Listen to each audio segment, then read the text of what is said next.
1995년 6월 서울의 부유층 주택가. 명문대 출신 외과의사 남편과 치과의사 아내, 그리고 1살 배기 딸. 모두가 완벽하다 여겼던 이 가정에 잔혹한 비극이 들이닥쳤습니다. 1995년 6월 12일 오전 서울 은평구의 한 아파트에서 작은 화재 신고가 접수됩니다. 소방관들이 도착했을 때 불길은 안방 장롱 일부만을 태운 상태였죠. 하지만 현장에는 단순 화재를 넘어선 끔찍한 진실이 숨겨져 있었습니다. 화재를 진압한 소방관은 집안을 살피던 중 이미 숨진 치과의사 최수희 씨와 그녀의 어린 딸을 발견합니다. 하지만 두 모녀가 발견된 곳은 불이 난 방이 아니라 다름 아닌 화장실 욕조였습니다. 발견된 모습은 처참했습니다. 물이 가득 차 있는 욕조에서 피해자 최 씨는 상의가 벗겨지고 팬티가 반쯤 내려간 채 발견되었고, 목과 팔에는 미세한 찰과상과 함께 교살의 흔적이 뚜렷했습니다. 어린 딸 역시 끈에 의해 목이 졸린 흔적이 있었죠. 살인, 그리고 증거인멸을 위한 방화 시도, 거기에 시신을 물이 담긴 욕조에 담그는 이해할 수 없는 행위까지. 범인이 현장에 쏟아부은 광기는 보는 이들을 경악하게 만들었습니다. 이 사건의 첫 번째 미스터리는 범죄 현장 그 자체였습니다. 현관문은 굳게 잠겨 있었고 외부 침입 흔적은 전혀 없었습니다. 귀중품도 그대로 남아있어 강도 살인의 가능성은 배제되었죠. 모든 정황은 범인이 남편이라고 가리키고 있었습니다. 자연스럽게 수사망은 남편인 외과 의사 이도행에게 좁혀졌습니다. 사건 당일은 이 씨의 개인 병원 개원일이었습니다. 이 씨는 오전 7시 아내와 딸이 살아있는 것을 확인하고 배웅을 받으며 출근했다고 주장했습니다. 이 사건의 판결은 남편이 집을 나선 오전 7시 이전에 살인이 일어났는지 이후에 일어났는지에 달려 있었습니다. 검찰은 이 씨가 범인이라는 증거를 제시했습니다. 시신 검안 결과 법의학적으로 시반과 시강의 진행 속도로 보면 모녀의 사망 추정 시각을 이도행이 출근하기 한참 전인 새벽 3시 30분에서 5시 30분 사이로 판단했습니다. 게다가 고인의 위장 내용물을 확인했을 때 함께 먹었다고 주장한 아침 식사의 흔적은 없었습니다. 이 씨의 주장이 거짓임을 암시하는 강력한 정황 증거였죠. 결정적인 동기도 발견되었습니다. 수사 과정에서 아내 최 씨가 남긴 일기장이 발견되었는데 여기에는 그녀가 인테리어업자 제이와 오랜 기간 외도한 사실이 적나라하게 기록되어 있었습니다.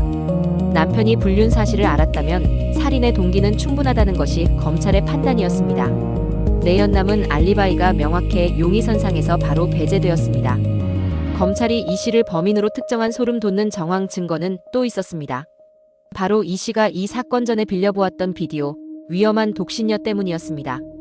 이 영화의 주인공이 보험금을 타내기 위해 남편을 조종하고 살해하는 내용을 담고 있었는데 살해 방법이 너무나도 똑같았기 때문입니다. 주인공이 의사라는 점과 전문 지식을 바탕으로 범행의 아이디어와 증거, 은폐 방식을 착안했을 가능성이 높다고 주장했습니다.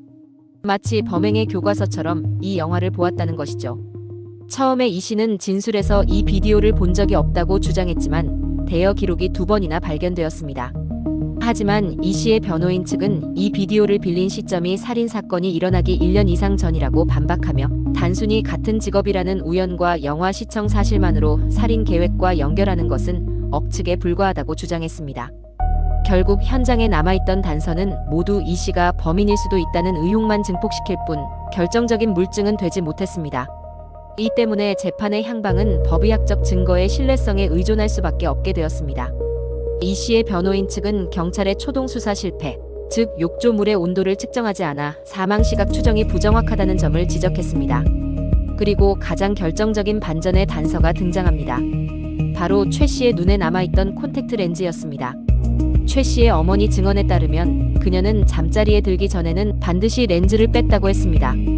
렌즈를 낀 채 발견되었다는 것은 그녀가 잠에서 깨어 출근 준비를 마친 후 살해당했을 가능성을 시사합니다. 이는 사망 시각이 남편 이 씨가 출근한 오전 7시 이후일 수도 있음을 의미하며 그의 알리바이에 힘을 실어주는 결정적인 단서가 되었습니다. 또한 이 씨가 억대의 돈을 들여 개업한 바로 그날 살인을 저질러 모든 것을 포기하는 멍청한 계획 범죄를 했을 리 없다는 논리도 펼쳐졌습니다. 결국 변호인단은 스위스 출신의 세계적인 법의학자 페터 벤케 교수를 증언대에 세우는 초강수를 둡니다.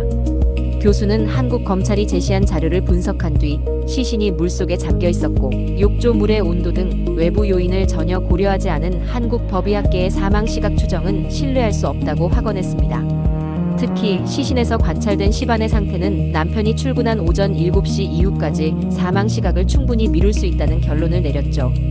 여기에 아내 최 씨가 깨어난 후에 착용하는 콘택트 렌즈를 낀 채 발견되었다는 증거까지 더해지면서 남편이 집을 떠난 뒤 제3의 인물이 범행을 저질렀을 가능성이 법정에서 강력하게 제기되었습니다. 결국 이 사건은 8년에 걸친 5번의 치열한 재판 끝에 직접적인 물증이 없다는 법의 원칙에 따라 남편 이 씨에게 최종으로 무죄가 선고되었습니다. 하지만 진범은 끝내 밝혀지지 않았고 공소시효가 만료되어 영구 미제 사건으로 남았습니다. 과연 남편 이 씨는 억울한 누명을 쓴 피해자였을까요? 아니면 법의학적 지식과 허점을 교묘하게 이용하여 완전 범죄를 저지른 살인자였을까요?